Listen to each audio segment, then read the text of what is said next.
Nous allons résoudre un problème avec un support financier en parlant d'argent, mais nous allons voir que ce problème n'a pas de solution. Donc on nous dit que Anatole a un portefeuille et dans ce portefeuille, il a des billets de 5 € et des billets de 20 €. Il a 3 billets de 5 € de plus que de billets de 20 € et en tout, il pense qu'il a 175 €. Donc on nous demande de trouver le nombre de billets de 20 € d'Anatole. Donc ça, c'était l'énoncé du problème. On sait qu'il va falloir le résoudre avec 4 étapes. Donc 4 étapes. Première étape, choisir une inconnue. Donc souvent, finalement, c'est la question qui nous suggère ce choix d'inconnu. Comme on nous demande le nombre de billets de 20 €, eh bien je vais choisir X, un nombre entier qui correspondra au nombre de billets de 20 €. La deuxième étape, c'est mettre le problème en équation. Donc lorsqu'on a choisi X, eh bien, on relit l'énoncé et on essaie de répondre pas à pas à cet énoncé en écrivant les choses en fonction de X. Donc on rappelle, on a choisi comme inconnu le nombre de billets de 20 €. Donc ça, c'est X. La deuxième chose, c'est qu'on sait qu'il a 3 billets de 5 € de plus. Donc ça signifie que s'il a X billets de 20 €, il a X plus 3 billets de 5 €.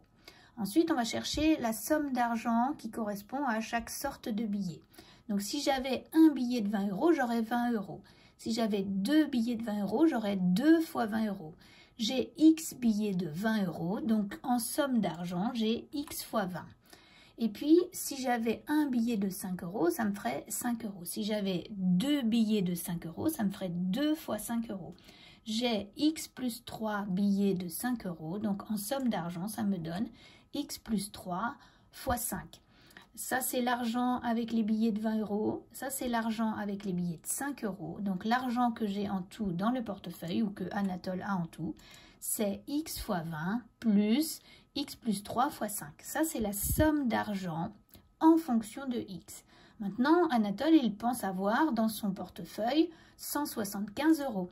C'est la somme qui est connue. Donc, cette somme d'argent en fonction de X et cette somme d'argent connue, ça va me permettre d'écrire une égalité et qui me donnera une équation puisque j'ai une inconnue. Donc, X fois 20 plus X plus 3 fois 5 égale 175. Donc, à ce stade-là, j'ai mis le problème en équation. Troisième partie, je dois résoudre l'équation, c'est la partie technique. Donc, X fois 20 plus X plus 3 fois 5 égale 175.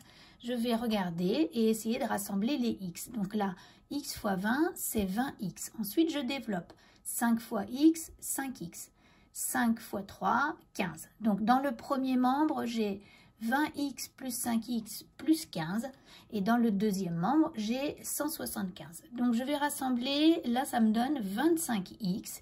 Et puis, comme j'ai plus 15 qui me gêne à gauche, je vais l'enlever. Donc, je soustrais 15 et je soustrais 15 de chaque côté du plateau de mon égalité. Là, eh bien, si je fais la même opération, moins 15 et moins 15, je vais conserver l'égalité. J'obtiens donc dans le membre de gauche 25X, dans le membre de droite 160. Et puis, comme j'ai 25 fois X égale 160, l'opération qui va me permettre de trouver X, c'est une division par 25. Je prends la calculatrice et je trouve que X est égal à 6,4.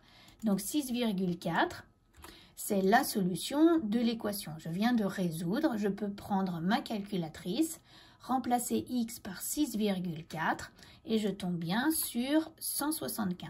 Ça signifie bien que 6,4 est solution de l'équation.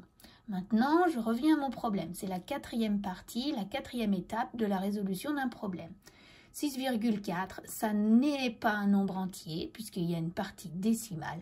Et 6,4, ça ne veut rien dire si je pense à un nombre de billets. Donc finalement, ce problème n'a pas de solution alors que l'équation en a une. Donc on peut conclure qu'on ne peut pas savoir combien il y a de billets de 20 € dans le portefeuille d'Anatole. Ça n'a pas de sens, ça n'a pas de solution pour ce problème. On verra dans une prochaine vidéo comment vérifier avec le tableur. Voilà.